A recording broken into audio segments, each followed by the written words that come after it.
This week we'll be talking about Kojima blesses Kinda Funny's reveal stream for their new studio, The Spare Bedroom. A new Activision lawsuit makes allegations for sexual harassment and worse. Everything that happened at MetaConnect 2022 and the request Zuckerberg made to his staff. Bayonetta 3 voice actor Helena Taylor reveals the real reason why she was replaced. New Valorant Agent Harbor has an interesting ability. The CMA sides with Sony on the battle for Activision Acquisition. We finally get hands on Overwatch 2 and more on season 6, episode 40 of Press X and Start podcast.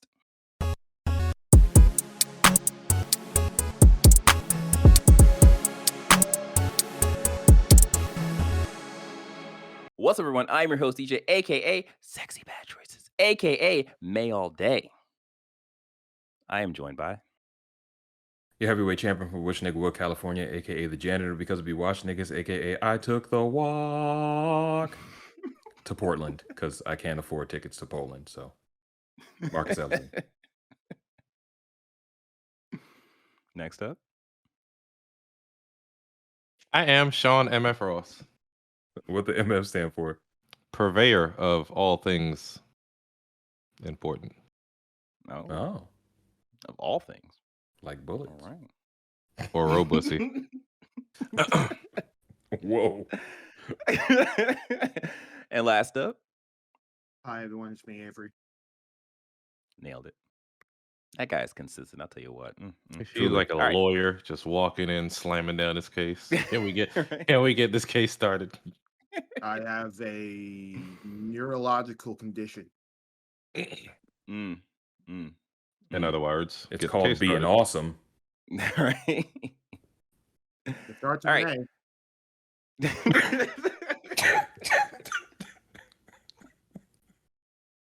All right. Nice now to you know see who he's a we source are. of comedy for y'all. Wow. Niggas don't take nothing Anyways. serious. Press X Start Podcast is a weekly show where we talk about the latest gaming news, review the biggest games to give you our thoughts on the games we are playing, and you'll definitely get that today. Our goal is to expand the video game media landscape through an underserved point of view. If you like what we do and you're watching us on YouTube, you can support us by liking the video, subscribing to the channel, and hitting that notification bell. If you are listening to us, we appreciate you leaving us a review on Apple Podcasts or the podcast service you are tuned in on. If you want to join in on our conversations, you can join our Discord at pressx2start.com. Ooh. Had a frog in my throat. How'd I get there? Speaking of reviews, we have a review Lucio from... was in your throat? Oh my God. How'd you know? Wait a minute. Speaking of reviews, we have a review from Homer J. Simpson. Not the cartoon, but this actual person. They say, "Are you tired of old white guys?" Question mark. I mean, Yeah. that's a deep question. That's a really deep question.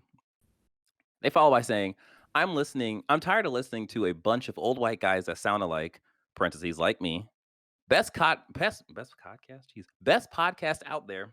Funny, on point, truth, nice job. Jesus, I am just messing this up. Nice job, guys. Thank you, Homer J. Simpson. And you, audience members out there, you can be like Homer J. Simpson and review our podcast because we need it. And it makes us go choo-choo like a train. It's cool. All right. I think that's it. Oh, actually, no, that's not it. As I said at the top of this podcast, we got to go hands-on Overwatch 2 finally, all together as a team, and we had a great time. And you can see our great time by watching our Overwatch 2 gameplay stream. It is available right now on our YouTube channel. So make sure you go check that out right now. Actually, after this podcast. So don't pause the podcast and go to that channel. Watch this, enjoy this content, and then jump to that, and then enjoy that content. And then come back to this because your view won't be counted twice, but we'd appreciate the good gesture. So cool. Thanks. All right. With that being said, now let Yes, it us. will. It will? Yeah, it's not the view counter isn't just unique views. It's Oh. every successive view on the site. Theoretically speaking, a person could go to a YouTube video and put it on autoplay, and as long as it's I think the actual diagnostics of the website itself read that it's an active participant, Yeah. then it should count that Count as a new, autoplay. yeah. Because at the end of the day, views tie into ads and ad incentives. So like, Yeah. Well, thank you, All whoever right. watched it 7 times. Yeah. So viewers, look at we have Grandpa a figuring out just how YouTube works. I'm proud of you. we have a new ask of you listeners.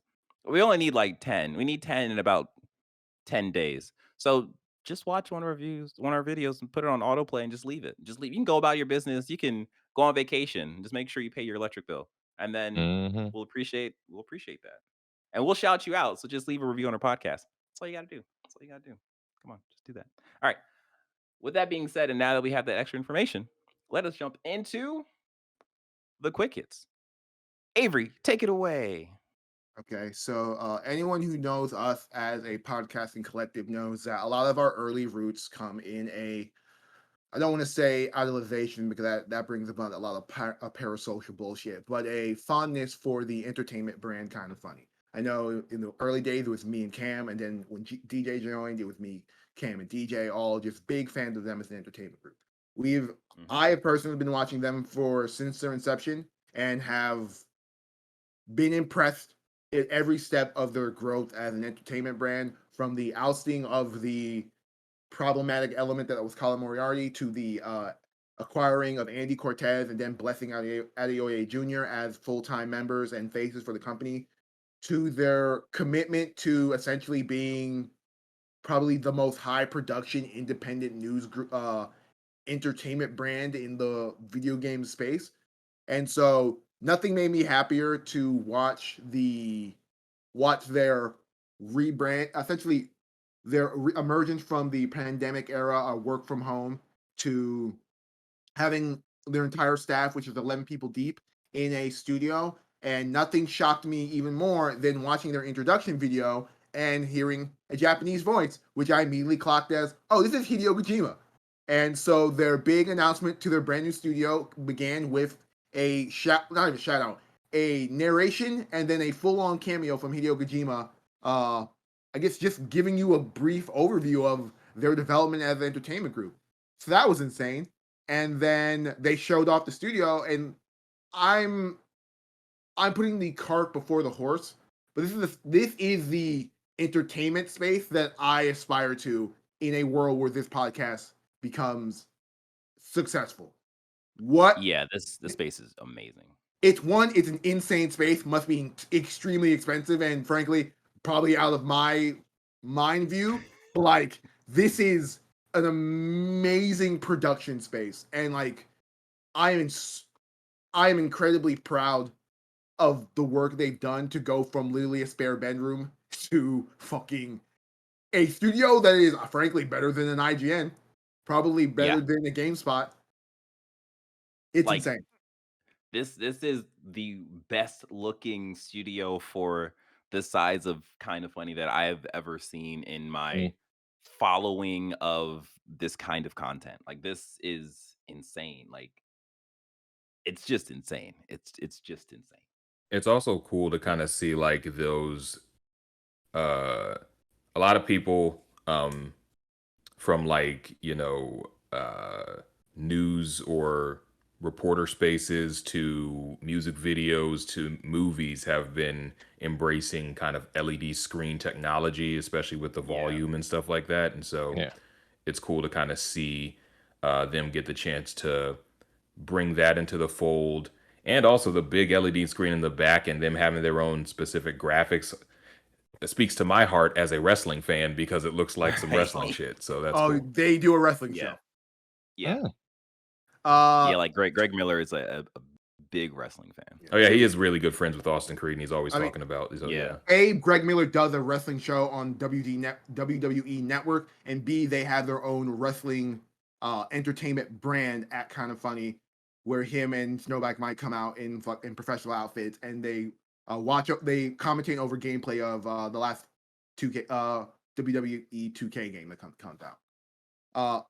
The funniest moment though is that they clearly have they have like they finessed the Kojima thing, because this isn't the first time they've done shit like this before. They once had the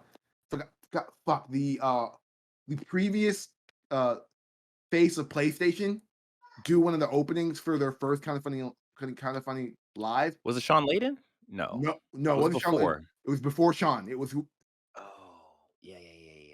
so I'm like, oh, this is something. And then in the middle of their 24-hour marathon stream, Kojima tweeted about them and said, "Dude, this is." I'm not going to paraphrase the direct tweet, but this is the sentiment I got from it. This is sick. It also reminds me of how I split off and did my own independent thing. So it's like, that's a really cool thing. That like, and they even acknowledge that during the thing that we didn't ask him to tweet about us or do anything like that. That's cool. Yeah, it's fun. So this is ultimately something like this is ultimately what I hope for with this endeavor, and hopefully I don't have a nervous breakdown again and eventually get to that point. For sure. We Yeah, got like you, buddy. this. Just to jump on to what Avery's saying, like, I'm also a person that's followed kind of funny. I've mentioned them so many times on this podcast. Like I followed Greg Miller from IGN from Podcast Beyond, and it is just so amazing to watch his growth as like a person and a personality in a way of just like, man, this is insane. And I'm just so happy for where they have started from to where they've become. And like, just to have that studio space and to see how that evolves. Cause right now, I'm just like, man, you really can't get any better than that space. So, and of course, like Tim Geddes is essentially he was the brainchild for that space because he's so big on like LED lights and the video wall, and he wanted the video floor and so on and so forth, and he's always like put that like production thing like as at the front and foremost of their evolution essentially. So this is just great. This is just great and it's awesome. I'm so happy. So yeah. Okay. Yeah. So our next story comes from Kotaku.com. This is from Luke Plunkett. New Activision lawsuit makes revenge porn harassment allegations. So in the ongoing is Activision Blizzard a good company conversation? More ammunition to their ongoing tomfoolery. I'm going to read an excerpt from this. The latest suit filed in Los Angeles by an unnamed former employee of the company targets both Activision Blizzard itself, along with the employee's former manager, who they do name Miguel Vega. The compliment alleges Activision Blizzard's failure to curb sexist and harassing conduct emboldened manager Miguel Vega to abuse, belittle, and assault Miss Doe by making comments to her about oral sex, masturbation, and orgasms, threatening her job if she would not consent to sex, mocking her breasts, and commenting on other female employees' attractiveness. Wow. Mr. Vega also repeatedly threatened to expose a compromising photo of Miss Doe. Activision responded to this. Spokesperson Rich George provided the following comment. We take all employee concerns seriously. When the plaintiff reported her concerns, we mainly opened up an investigation, and Mr. Vega was terminated within 10 days. We have no tolerance for this kind of misconduct.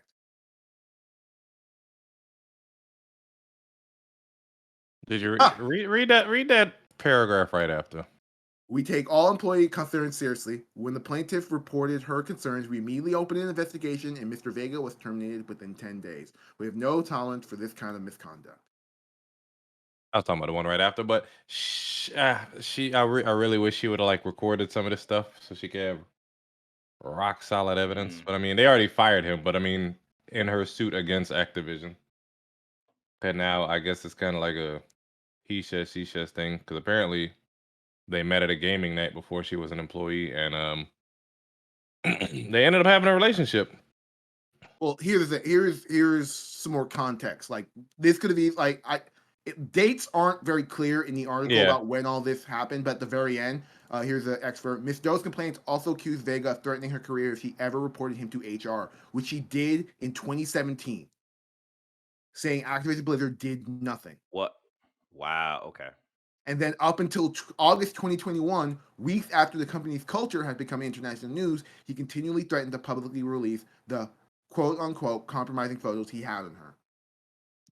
So the paragraph from the Activision spokesperson is just a PR answer, because Activision Blizzard really didn't do anything when the information was originally brought to light, and probably only did so in the aftermath of all these things was brought to light in order to seem more clean of a company. After each time she rejected him, he'd assured her that one day it'll happen or one day you'll give in. Yo, that Jesus this Christ. is it's almost a dumpster fire like Riot. Almost. God I'm damn. being kind here. Yeah. Do they deserve it though, Sean? Do they deserve it?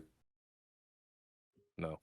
No, that's horrible. I mean, I'm glad, even though it's, definitely them trying to cover their asses and do damage control, I'm glad that he got terminated relatively quickly, but still, that's the fact There's that this is something that continues to persist even after all of the shit that happened within the last 2 years and the kind of reckoning of sorts that happened is troubling, to say the least. Yeah. Yeah, it's very telling that the file was made or the claim was made 2017 and nothing happened, and she had to deal with this for a whole okay. She had to deal with this for a whole 3 years before I guess no, even more than that, because 2022, so 5 years. She had to deal with this for wait, is she still an employee for Activision? I don't Uh, think so. No, because it's former employee, but Okay. she's been dealing with this for a while. If she met him back in 09 or 010, Jesus 010. Christ. Yeah, it still works. Anyways, no one That's should have to crazy. deal with that shit for any amount of time, and it's just it's fucked up all the way down, essentially. But it's good that this guy got let go. It's actually it's better that this story got put into the news cycle, so now when anyone Googles this guy's name, this is going to be a story that pops up. So this is going to follow this guy for the rest of his life, and it should. So Absolutely. there's Yeah. that. Yeah. That's a silver lining in all of this. Right. Only winner in this is the lawyers. You're not wrong. Anywho, Okay, our next story is from IGN. This is from Logan Plant. MetaConnect 2022, everything announced. So Meta, the company that was formerly Facebook and is now the quote unquote leading face when it comes to essentially the meta and all that, had a sort of big press conference showcase to talk about their plans, their VR plans going forward. One of the things they announced is the MetaQuest Pro coming October 25th and costing $1,500. This is now we joke about how fucking insane and expensive this is, but it's a high end. it's It's a not for high us. end. Yeah, it's a high end thing, and then they are the ones who sell the Quest, which is the cheapest VR platform on the market. So there's not much there's not much real There's weight no to. competition for them to even price this competitively, basically. That's not necessarily true. There's the HT, there's The Valve, Vive. there's the Vive, there's Valve's headset, there's a PlayStation headset. There's a bunch of headsets out there that are better than the Quest, Uh huh. but more expensive. Let me see how much the Vive costs now. Jesus Christ. So $1,300. But the point of the Quest Pro is that it is the one thing it does that all the others don't is it is a wireless headset. It's all it's an yeah. all-in-one Yeah, thing. Mm. So it's essentially I from what I can listened tell. to go ahead, finish. No, from what I can tell from just reading documentation, it is essentially just a high end PC trapped in a headset. Yeah. So it puts the Mhm. Quest finally on par with more powerful high end headsets that use a computer as a computing source.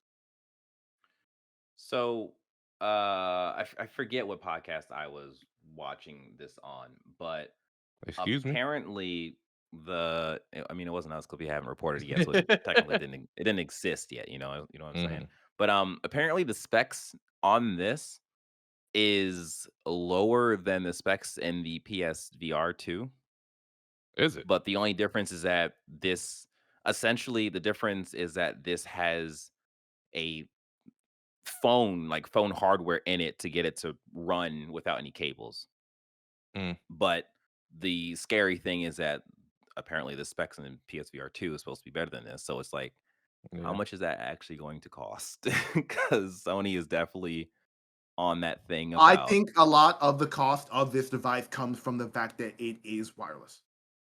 yeah, oh Yeah. yeah. And the I totally battery agree and with that. all that, and Yeah, because it has to do a lot more than Yeah, it has to do a hopefully just lot the more PSVR. than a lot of other headsets, and it also has to be wireless without cables. Like I said, this Yeah. is the sort of big keynote thing.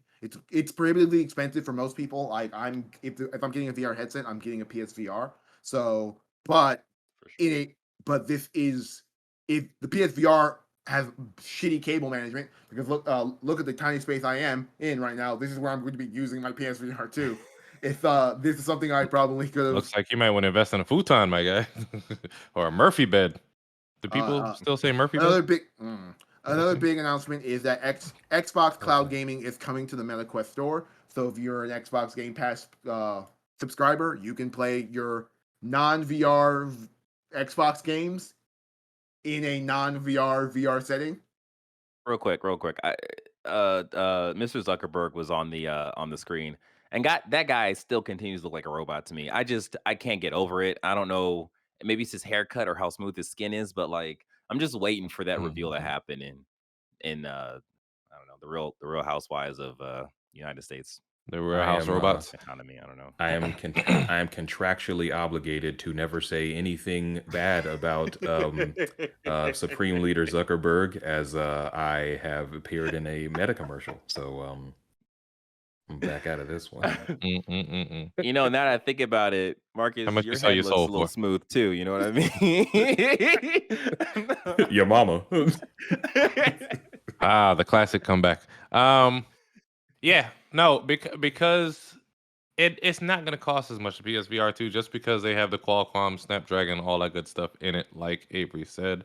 It doesn't have any storage space, and I think that's a lot of the cost because I mean the Snapdragon, all that shit, that's what's in your phones, and phones cost a good $1,000. You know, Well, phones cost a lot of money because I mean people it with has these a battery, it has RAM in it, storage space or whatever, it has the processor. I get what like I you're said, saying. no, I don't I only brought up the phones cost a lot of money because of being because the market is built in a way that there is no real competition for a low end phone. Yeah. No, Mhm. I hear And you. so, I'm just looking at the comparison right now because I pulled it up and I'm looking yeah, at Okay. you know, what each thing has. And spec wise, apart from having just built in processing hardware, storage, and battery, yeah, this is basically a phone with, controllers and a screen strapped onto it, a high end Right. screen. And a phone comparable of this nature would be $1,000 or so. Yeah. I Okay. don't know I what mean, Snapdragon they're using, but I mean it says XR2, but I don't know how that compares to the 980 and 60, all of that shit. the concise nature of my point about this price point, and Sean's bringing up phones and their costs and things like that.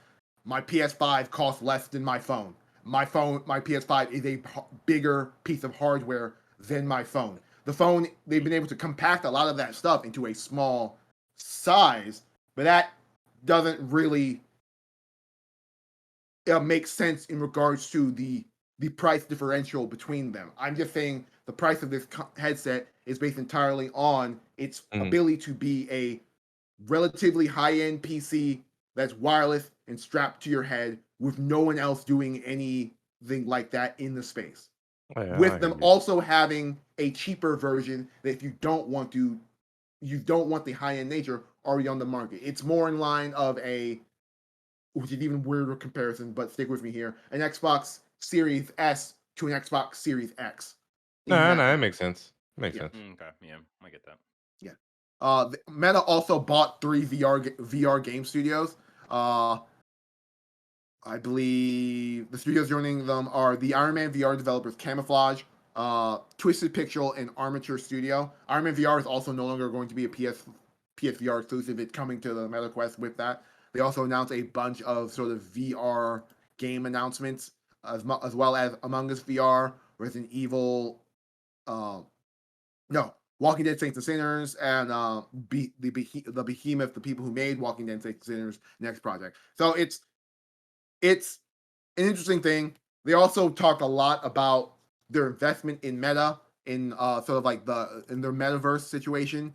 And one of their big things is that like they finally were able to create feet for your avatars. It was also recently revealed after the fact that was all like mocap lying, and that they're spending a shit ton of money on metaverse development, and they have yet to figure out how to do feet. But to be fair, no one in VR truly knows how to do feet in any way, shape, or form. Especially when there's no real tech to capture your feet. Yeah, there's no real tech. Yeah, so like they're spending a shit ton of money to figure this out. Godspeed to them, because it's going to make all other VR experiences much better. As I said last week, they out here showing feet.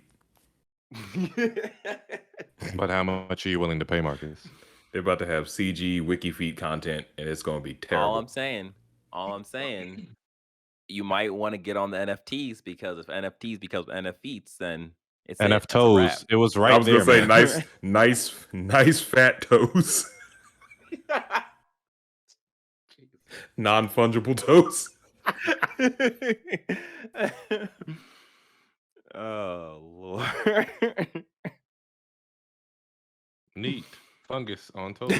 Anyway, Avery, please get us away from here very quickly before it gets worse. Actually, I'll get us away from here. Hey there, listener. This is kind of awkward for the both of us, but if you're enjoying our content, we ask that you do us a favor and hit that like button, subscribe to our content, and hit that notification bell, because we need you to do those three things. And again, as we talked about at the top of the show, apparently you can just watch our content and just hit it on autoplay, and then just make sure your computer doesn't shut off and your electricity bill or your electricity stays good on your home, and we'll be good, and you'll get us views, and we will appreciate that. If you do all three, we'll send you NFTs of our NF toes. No power in this world. No power in this world. I will leave. Here's the thing. I don't like NFTs. If we decide to do NFTs, I wouldn't be angry, because a bag is a bag. But the minute feet come into any situation, I'm out. Like 100%. All right, fine. We'll name it Press X to stars, like PlayStation stars. You could get Sean's toes if you like. But before that even remotely happens, we need you to do us another thing. If you are listening to this podcast, please pause it, leave us a review on Apple Podcasts or the podcast service you are using, and then you can return to the podcast and you can listen to us talk about not toes anymore. Take your mama iPhone and leave us a review. Hey, we wouldn't, as long as you give the phone back, we're fine with that. We are okay with that. All right. Let's jump into the next thing, Avery. Yes. Okay. Our next thing is cool. So this is a big thing that popped off, and I'm going to be keeping a buck. I'm not a games journalist. I have no place in games journalism. But this is the only time I've ever actually done my due diligence when it comes to this is pretty much the only thing I'm going to call reporting. Because it's me doing actual research and things like that, and looking into the situation, and not relying on a news outlet to give me the concise details of the situation. So this week, let me back it up a bit. Bayonetta 2 came out, and Bayonetta 3 came out, or was announced, and in the trailer, Bayonetta hardcore fans sort of noticed that she sounded differently, and we all sort of noticed that, is Helena Taylor, is she not doing the voice? Helena Taylor came out and said, it's probably, I'm not doing, I cannot say if I'm not doing the voice, but hinted that she wasn't doing the voice. It was eventually revealed that Jennifer Hale, the female Nolan North of video gaming, was doing the voice of Bayonetta. And she does a pretty good interpretation of that sort of Helena Taylor voice, which, let's be honest, the Bayonetta voice is just her voice played up. This is not Troy Baker creating Joel. This is not I'm literally changing accents and doing all this other stuff. This is like This is my normal voice, and I'm playing it up and acting. So like Helena puts a lot into Bayonetta. So this weekend, Helena revealed that in a series of tweets that, hey, the reason I'm not in Bayonetta 3 is not because of what Platinum says with scheduling difficulties, was that they lowballed me super hard on this entire game and promised me $4,000 to do for the entirety of the Bayonetta 3 voice role, which, if you look at all the trailers for Bayonetta, is Bayonetta talking to herself. So that's an insane Bro. insane event. That's a chain of events. That's an insane chain of events. What's even more insane is that she wrote a personal letter to the director of Bayonetta, Hideki Kamiya, and said, "Hey man, we have been working on Bayonetta for the last 3 years. Frankly, a lot of Bayonetta is me, and I think it would do the fans and everything else better if I'm still doing the voice. I would love to still do the voice, but the pay you're offering me is unacceptable." And Kamiya was like, "Hey man, I love you, but this is the price." And now, Hideki Kamiya is probably one of Japan's most prolific video game designers. He's also responsible for creating Devil May Cry and making Resident Evil. He's the director of Resident Evil 2. He also created the first Devil May Cry. He left Capcom a while ago, and they founded Platinum, and he created Bayonetta and a lot of their big games. Kamiya has not made any of the bad Platinum games. He's been very much instrumental in making a lot of their more critically acclaimed games. He's also very notorious online about having a very heavy block. He has if you speak to him in English if you ask him a repeat question, if you speak to him on English, if you shitpost, if you tag him in anything, he will insta-block you. He had a list of rules on his profile to that extent. Now, when this news came out, Kamiya came out and said, "Hey man, this is fucked up what she's saying. None of this is true. Also, remember, I will block everyone." I'm only paraphrasing to this because the actual Kamiya quote was removed by Twitter because his account was restricted because he was blocking a shit ton of people, and so just assumed he was a bot. And then, if you look at Hideki Kamiya's Twitter as it is now, it is gone. It has been removed from Twitter. His account has either been removed or indefinitely suspended in any way, shape, or form. Sent that nigga to the shadow realm. I was trying to do more research to see if there's any information on why it was removed indefinitely. This could be like a Platinum PR thing saying, "Hideki, you can't be doing this out here on the timeline anymore. This is really bad for PR." This could be a Nintendo situation coming, "Hey man, we don't like what you're doing, and so we're just doing this." There are multiple ways this can go. And the third, one of the big things that Helena is talking about is that if you love Bayonetta, to boycott this game. Don't buy it if you care about or voice actors in video games, and then donate if you really want to spend that money on Bayonetta, donate it to charity. And then third and foremost is my final treatise on this is that I was doing a lot of looking up into the Jennifer Hale situation, because one of the things when the announcement was made, I reckoned it was very much a Kiefer Sutherland situation versus David Hayter, in that people wanted to sell this game. The suits behind this game wanted to sell it more, that they needed a bigger voice talent to do that. And so they lowballed her, not out of like a reasonable disrespect or spite, but they just wanted to get rid of her. This was the easiest way they could get rid of her without just saying, "We don't want you in this game." So they can hire Jennifer Hale, who is one of the biggest voice actors in the industry and would require a bag. So it's not like they're not willing to Why pay. not just not even offer it to Helena? Okay, from what I can tell, and this is me doing research, is that she probably has a first look clause in her contract with Platinum, in that they couldn't even shop this around to other person without even offering her in any way, shape, or form. Yeah. And even then, to your point about why not just offer, they would still get the same bullshit that we're getting now about the situation, except without the reveal that how cheap they wanted to be on the situation. I wonder why she would get a first look clause on something she doesn't, an IP that she doesn't Well, own per se. Part of You her know what I mean? contract. it's part of Part her of her contract. contract. Yeah. He has Like, lent I her guess voice if to it if for there's a multiple sequel, games. Like she's guess. she's lent her voice to it for multiple games Yeah, and not and she's even in full. Smash Brothers. That's Like, what I was gonna say. yeah, Yeah, she's like, she is, for all intents and purposes, the voice of Bayonetta. So, like, if you were a organization, you're like, okay, we have no plans on changing this character anytime soon, so why don't you offer her that? I got you. I got you. And yeah, so to Jennifer Hale's situation, Jennifer has been liking tweets that indicate that she's under NDA and can't say anything about this situation. So her silence on the matter isn't that she's an uncaring person. It's more like, I literally cannot, because I'm lawyered out. I'm lawyered out of the ass about this situation, so I can't do much. But I'm of the mindset that I love Bayonetta like so much. In a world where I wasn't getting Devil May Cry games, Bayonetta was the sort of like shining, like the light at the end of the tunnel of me getting cool character action games that feel like character action games. But like straight up, I'm jumping off this boat. Like I was going to buy and play Bayonetta 3, but I'm no longer going to do so. Yeah.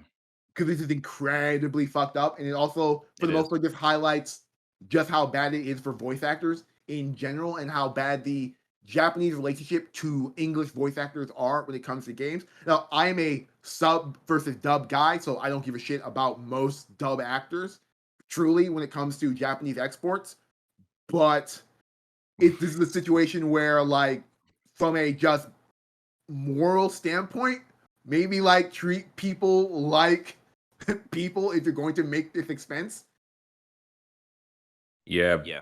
From actual experience, big companies are weirdly frugal, and I understand the what was that line from Tyrese in Fast and Furious where it was like, this is how you stay wealthy, but still, like the amount of lowballing that you get as an actor in this industry is insane. Like I mean, the money that you make now is not nearly as prominent as people were making hand over fist back like 15, 20 years ago even. I feel like that's a part of Japanese culture as well, though. Like when they're trying to get you out of the way in a company, they'll just not. Oh, I'm not even just talking about Japanese culture though. I'm talking Oh. about like across the board. Like a lot of these big companies are Like entertainment. stingy as shit. Yeah. Yeah, no, I agree. I get you. Yeah. But yeah, like it does go into the whole, a big company is a big company because they found ways to not spend money to essentially amass that kind of like cash. So As it they just say, there's- sucks. Go ahead. No, I was gonna say, as they say, there's no such thing as a moral billionaire. That's true. That's true. But yeah, it sucks that essentially the identity of Bayonetta is, it's about $4,000. Like that is Which is so fucking that is nuts. so weird. Oh That my is god. that's borderline offensive. Like that is very offensive. yeah. I think the That's actual offer ridiculous. was lower, and they raised it to 4,000 from what I was. Oh, that's reading. even worse. That's even They gotta I'm sorry, run the I ones off misreported. that. Yeah, I misreported that. The original offer was lower, and when she talked to Kamiya personally in a letter, that's when she got the 4K. Nah, they gotta fight.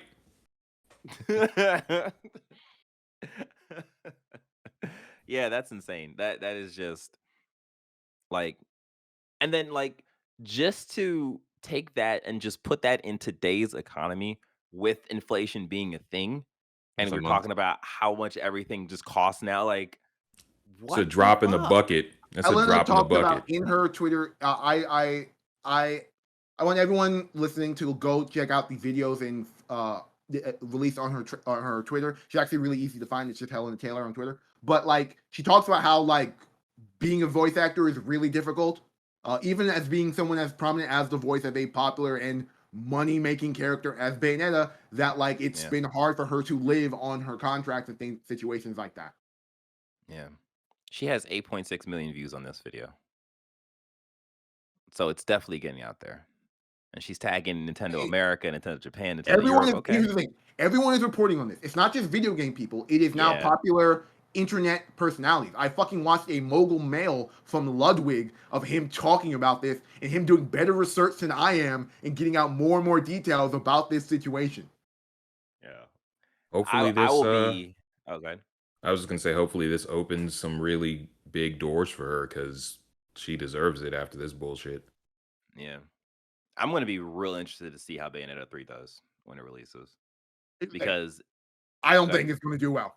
Like, if like this is not. Yeah. We talked about this versus the Call of Duty situation, and I'm like, if Bayonetta doesn't do well, it has nothing to do with Call of Duty. It just happens to do with Bayonetta as a franchise. Well, I mean, like at this point, I'm not even. This is beyond the whole Call of Duty thing. Like, this is just the fact that it's being reported outside of gaming. It's like, yikes! And Platinum, I literally as just they looked are, up a TMZ. I just literally just looked up a TMZ article about it. Oh Jesus! Oh Jesus! And the thing is, like, Platinum as a company, they need a hit. Like they tried Babylon's Fall. I don't think we reported on it, but Babylon's Fall is being turned off as it should be because no one is playing that game, and they shouldn't because it's not a good game. So, sorry for the people who are out there actually playing it and supporting it. You know, go you if you love the game, keep playing it until it goes away forever. But you know, go you still. Um, yeah, Platinum needs a hit, and to see this and see how it's going, it's like their time might be up, like pretty soon. I we in the acquisition arms race, I've always held Platinum at a weird place in terms of gaming, and like any any studio who can get their hands on it will be like do well, but this is very much a Nintendo just needs to buy Platinum, and Nintendo needs to restructure Platinum into a Nintendo first party that is more in line with the rest of their Japanese studios, in which they Yeah. trim all the fat. Platinum doesn't stops doing all this weird shit and just continues to make really good character action games for a single platform. Yeah, that would be a good future for Platinum. So this next story I'm going to keep relatively short because I'm literally the only one who cares about this, and I put this here because when I was building the news, it was really, really sparse. So much so that I had to like ignore mental note I've been having about what stories we put on and just change shit. So whatever. But anyway, Valorant released their next agent. His name is Harbor. He's Indian and he's a controller. And as someone who plays Valorant like maybe once or twice a month and has to fucking play Viper on Icebox and Breeze. I'm super happy to have another controller agent in the game with a fucking wall. That means I don't necessarily have to play Viper. That being said, we'll see. He's super fucking cool. Like I'm not gonna go into the express details about his kit because that was like when it would have to require me to explain Valorant to everyone on this podcast, and frankly, it's not. It's not a. It's not. I understand. I'm looking at it. I get it. But yeah. Oh, that's really cool. So he creates like a wall of water? Yeah. Is that what you meant by wall? Yeah. Valorant Valorant is broken down. Okay, I'm just gonna fucking go into it. Fuck it. I'm sorry. We're a 90-minute podcast from now on. That's just how it's gonna be. Great. I've been trying, but it's been hard. I know. I mean, it look cool though. No, I mean, people have abilities in Valorant abilities are broken into in relative CS:GO terms. You have walls to block out vision, smokes to block out vision. You have stuns, mollies, and mollies. and blinds. Those are usually how all the abilities go into. Then you get the every once in a while you get a fucking insane ability where a character can just teleport or move 100 miles per hour or some bullshit. Fucking neon and alting. It's a whole thing. But anyway, Harbor has essentially, as far as I can tell, he has some of the most full coverage abilities in terms of locking down a sight and cutting off vision. He can't be playing solo controller though.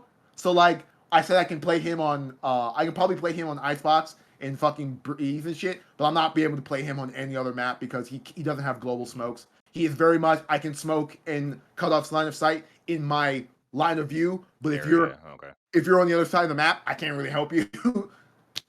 You can't really play him solo controller. That's it. This is me having a Valorant minute. I apologize for taking up this time. I'm just really excited about Valorant. Trust me, I've been fucking playing Astra and Viper for the last fucking year and a half. I'm just excited to fucking play now controller, guys. Okay. Hey, that works. Okay, so our next story is I alluded to earlier. I have been cutting pretty much every story about the ongoing Activision Blizzard Microsoft buyout because frankly it was the same talking points over and over and over again, and I was getting tired of both companies, both Microsoft lying out of their teeth about the value of what they're doing and saying everything was for the gamers when it's like, nah, man, just fucking say it. You want to make money, and this is why you're doing it. And PlayStation being extremely hypocritical, even if they were pointing out like true facts about what Microsoft is lying about. But a lot of shit came out over the last couple of last week about the ongoing nature of that. Beyond one of the stories I forgot to put on this list was from Brazil. It passed in Brazil, and Brazil's talking point was, "We're not here to protect the interests of other companies. We're not here to make competition fair." Yeah, we're not here to make competition fair, which is Brazil's point. All right, Brazil. Yeah, but anyway, our first. No, go DJ. No, that's fine. No, okay. I was gonna get into like Brazilian politics a little Politics. bit. Yeah, I was about to say, all right, Brazil, don't come asking for help. When one country comes in, we're not here to help make world politics fair. This story is from Brendan Sinclair from GamesIndustry.biz. CMA unswayed by Microsoft arguments for Activision Blizzard acquisition.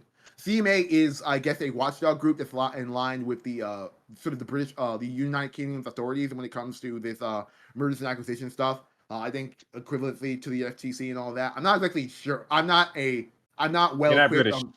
I'm not well equipped on British parliamentary fucking intrigue, so I can't give you exact like actual governmental intrigues of what this organization is, but they seem to be a big enough deal in this thing. So my bad, I guess, for being dumb in this matter, but I've been going through a lot, guys. It's been really rough. Stupid Yanks.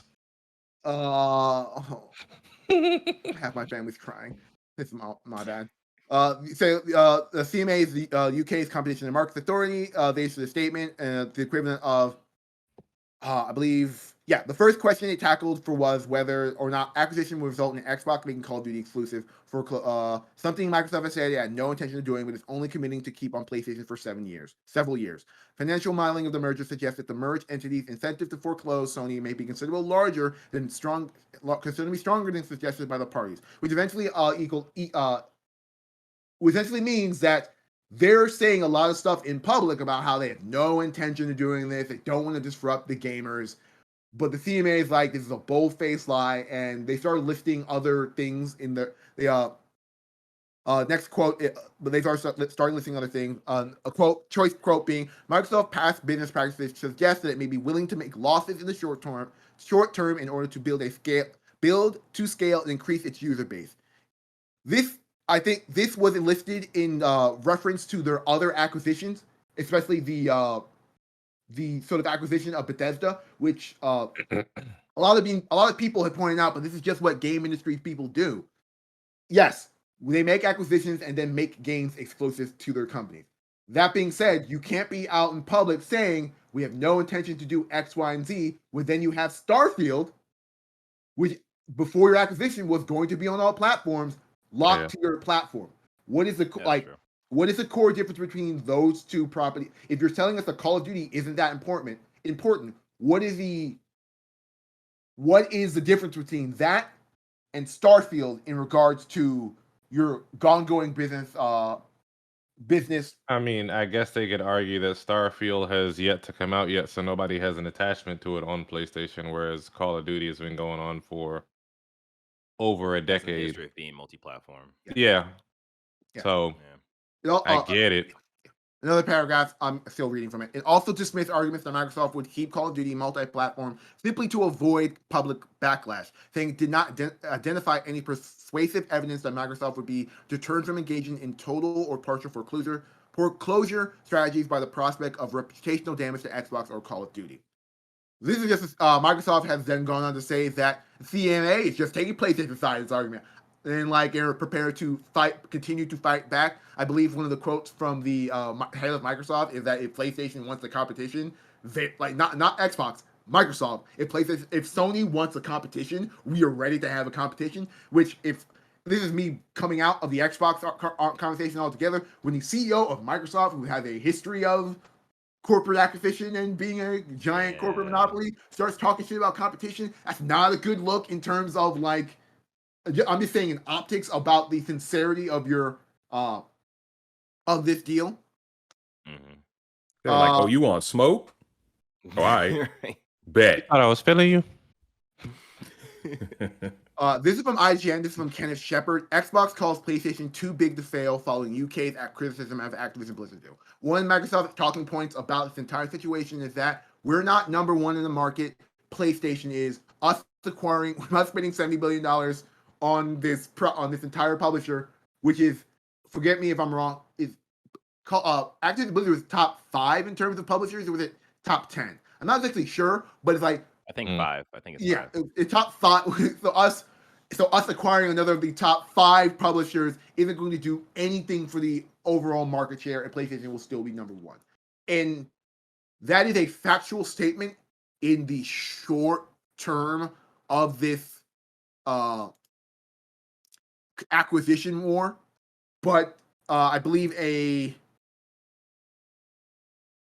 quote from Sony, this is from VGC, from Andy Robson. Sony tells regular Call of Duty players are likely to switch to Xbox exclusivity, to Xbox even without exclusivity, which is another true statement, because if people remember, when Call of Duty had a Xbox deal, Xbox was leading the market.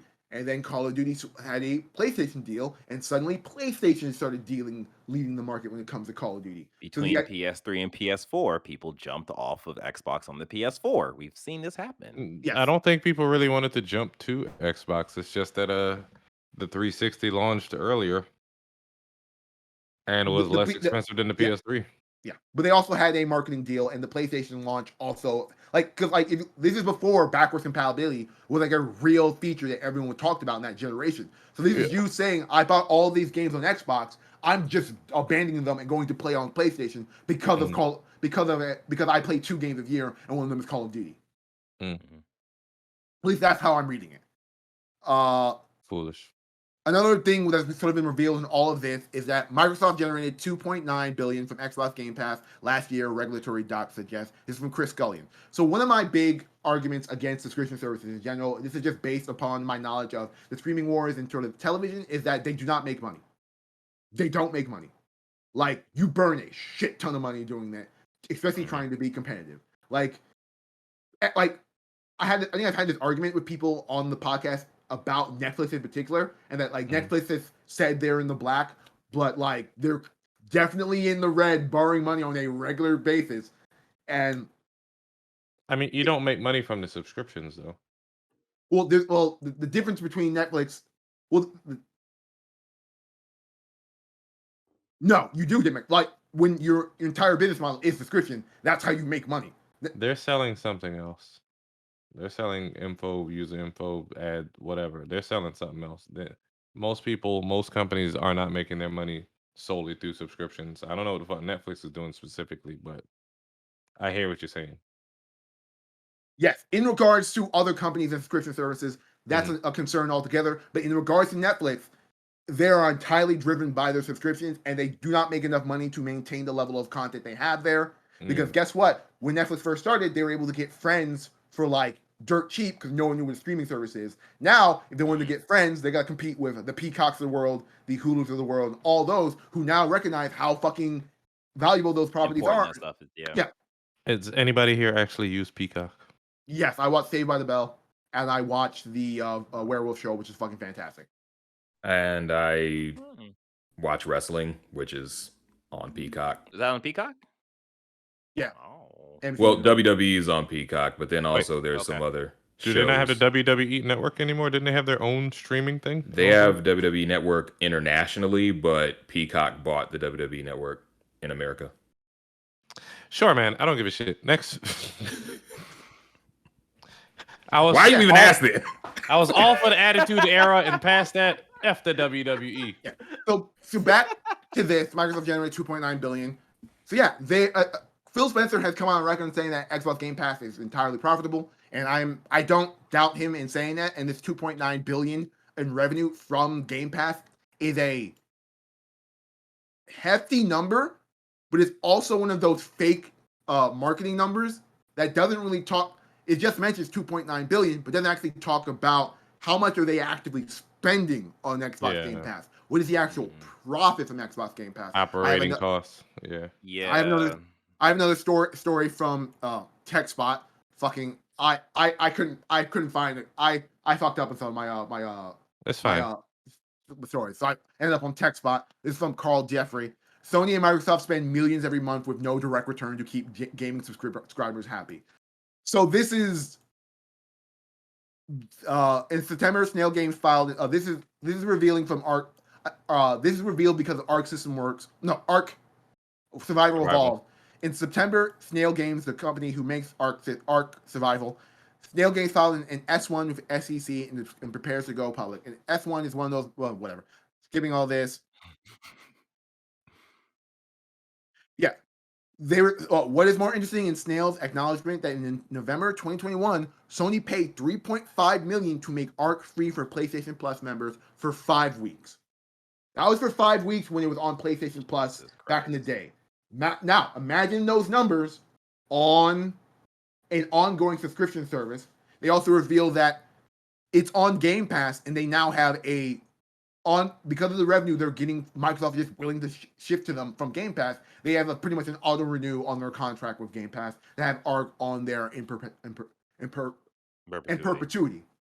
Yeah. So the 2.9 billion. Look, what is the actual metric of profit coming from that 2.9 billion when they have to pay frankly, pay fair share for these developers on these products? Yeah. My thesis is 2.9 billion is it's actually a really cool number, and I'm going to stop talking about the metrics of like subscription services making money, but also be a little bit more transparent on how much of that is actual profit, and not just a buzzword that you're using to avoid talking about the dangers of subscription service. That being said, Microsoft and Xbox is owned by Microsoft. They have a large war chest, so they're 100% just willing to burn money to continue to make a bigger product. It looks like they got around 45 to 50 million, give or take, PlayStation Plus subscribers. So that ain't bad. A big reveal of that is that there are more PlayStation Plus subscribers than Xbox Game Pass subscribers when it comes to sort of like the subscription service situation. So the 2.9 billion that Xbox is making is actually bigger on PlayStation, but PlayStation hasn't revealed that number. Mm-hmm. We only infer because of the market share situation. Because like I think Xbox owns like 30%, and then PlayStation owns like 40%. So theoretically, they would be earning more. Yeah, and then our final bit of story. Our final bit of story is a two-part story. It's from Paul Tassi from Forbes. Microsoft is running out of ways to promise they won't pull Call of Duty off PlayStation. So Microsoft's big thing is like, oh, we're doing this for the gamers. Once again, I think that's a hollow word. You're not doing it for the gamers. You're doing it for your Microsoft Xbox business. You need to stop trying to use people as a marketing chip, because if you weren't, this wouldn't be a conversation. And this leads to my second story from Paul Tassi, which is Sony's list of demands for owning Call of Duty is ridiculous. And it is ridiculous. And I was like, this is the most insane thing I've ever read. Until I recognized that this might be if Sony had PlayStation had a better branding, this would be the biggest dunk in the world on Xbox. But their branding sucks in terms of the market share of subscription services. So like it's just being read as an own on Sony's part. Mm-hmm. These are the requests that Sony has to let Microsoft own Xbox Game Pass. I'm sorry, Xbox Game Pass own Call of Duty. Microsoft would be able to give Microsoft would not be able to give the Xbox version of Call of Duty any extra content. So they wouldn't be able to make exclusive content to incentivize people to play on Xbox. this is one of the big hypocritical things, because if you go to any Microsoft, go to any Call of Duty ad, you talk, they are talking about exclusive content with PlayStation. The difference is they're offering money to a third party to do that versus Microsoft just straight up owning it and creating an unfair advantage. I mean, yes and no. That is true, Sean, but it's still not a good optics look, because anyone looking at the optics and just reading that sentence with them looking at an ad isn't going to rationalize, oh, this is PlayStation giving them more money. This is no, this is it's neither here nor there. But like, it's an optics thing. Another talking point is Microsoft is prohibited from making the Xbox version of Call of Duty better in any way than the PlayStation version. And it's that parity, basically. They want 100% parity, which unfortunately is like, which fumbles the bag if they're not with the weird console generation situation where the PlayStation 5 is like a ninja and the Xbox Series X is like a workhorse. The Series X is a much more powerful system, but the PlayStation 5 gets around a lot of that with a lot of cool necessity. But at the end of the day, the Xbox Series X is a better console, which if they're only developing for Xbox, which inclined them to make better versions for the Xbox. PlayStation doesn't want that. They want it to be the exact same game, which means that any version on the Xbox would be hampered by any issue with the PlayStation. I mean, at this point, they are both capable of 60 frames, 4K or whatever, 120 frames 4K. I don't see it being just the extra stuff that much better. I don't see them pulling away that much better. They're still in the same generation. They still have, for the most part, the same processor. The RNA 2, whatever the hell it is. You're ignoring the cloud features that Microsoft has always been touting with their consoles and their software going forward, and about how in cloud processing, and that theoretically, if they wanted to, they could easily bump Call of Duty to PC numbers if they wanted to with the Xbox, especially with their streaming services and all of that. And the other thing is, this is something I'm having a little hard time sort of understanding, is they don't want Call of Duty on Game Pass. No, they don't. That's an unfair ask. The first two were fine, I get it, but that last one kind of. This is hilarious because I remember there being comparison videos of, what was it, Final Fantasy? Which one was the Lightning? 13? Yeah, sure, man. I remember there being comparison videos between the Xbox version and PlayStation version, and being like, oh, the PlayStation version is better looking than the Xbox version or something. And it's like, you can't just be like, hey, don't make that game look better on your consoles than our like this. I mean, I understand what PlayStation is doing, because they have to do this essentially because they have to fight for their cash cow. I get it, but this is just stupid. I'm 100% on Xbox side this entire argument. Like this, like PlayStation. PlayStation is asking a lot. However, this is, I think, the brilliance of what they're asking for. Xbox has consistently said that they're doing all of this for the gamers, and that Call of Duty isn't a big deal. Cool. If it's not a big deal for the Switch acquiesce to all of this shit, it's not going to hurt you because it's not a big deal. But but that's not what Microsoft the business wants. So there's no shot that they're going to acquiesce to all of this. Yeah, because so this is calling their bluff, essentially. And here's the thing: if like one of the big takeaways we've had about conversations that I think weird things are like why people don't understand why Sony isn't being helpful in Microsoft's acquisition of Activision Blizzard.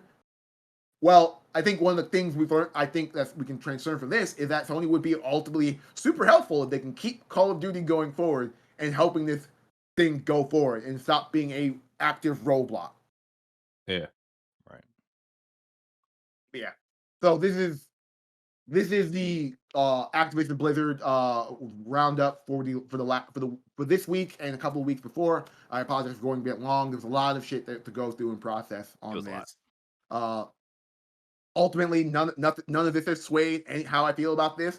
I think the $70 billion price tag on this Activision Blizzard Activision Blizzard acquisition is insane.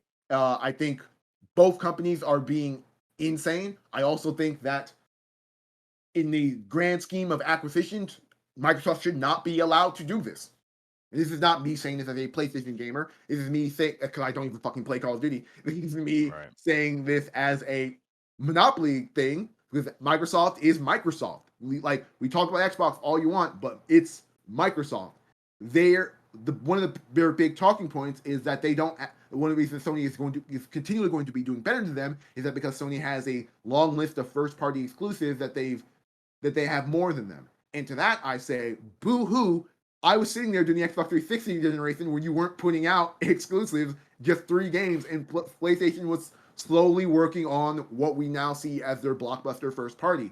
I think it's perfectly reasonable to bolster your development with new studios, but to use that as a talking point of why this isn't a big deal is an insane thing. Like I said, before this acquisition, you have fucking 32 or so goddamn studios. Like, you have a fantastic subscription service, which, even though it's not for me, and I actively think it's a bad thing for video games, has the market share of subscription services and is doing incredibly well. Focus on that. You don't need the Activision Blizzard Call of Duty thing. You're only doing this from a pure monopoly situation because, as far as I can tell, they have planned to keep acquiring studios going forward. And the Activision Blizzard thing will put them at around 40 odd studios. So, like, calm down, Xbox. Also, PlayStation, calm your shit. Like, I get you're doing all of this from a pure business standpoint of, like, we can't not say anything, but, like, you're not doing yourself. Video games have changed. The way exclusive works have changed. You have the number one console. Motherfuckers aren't going to change to Xbox just because all games have crossplay. Motherfuckers aren't going to change to Xbox just because they can't get free shit on Call of Duty from you. Yeah. I got nothing to say. We'll just see what happens. Like, I think with all this being said, I'm not positive that the CMA is going to be able to stop the deal going through anyways. So it is a thing of me being a Call of Duty player. I mean, not all the time, but like Modern Warfare 2, I'll be definitely playing that. It is kind of scary to see what the future of that game will be, but acquisitions are acquisitions. You can't really get around that. All right. That has been our episode for today. That has been the Press X Start podcast. We hope you enjoyed this episode as much as we enjoyed making it. Don't forget to rate and review on your favorite podcasting app. Don't forget to like, subscribe, and hit the notification bell on your favorite YouTube channel, which is ours. If you would like to join our conversation, you can by going to pressx2start.com/Discord, and that will take you to our Discord chat. We have such a great time there. You can have such a great time there too if you just join our Discord chat. Oh yeah, don't forget to watch our Overwatch 2 gameplay stream because that's also awesome, and it'd be awesome if you watch that awesomeness. So that's awesome. I think that's it. Yeah, that's it. You have a great day. You have a great time because time and space coexisting. I don't know, man. All right, y'all take care. Peace out. Shout out to Fluorescent. I'm really proud of you. You're doing fantastic in Game Changers. Just want you to know you're a fantastic player. GG's, everyone.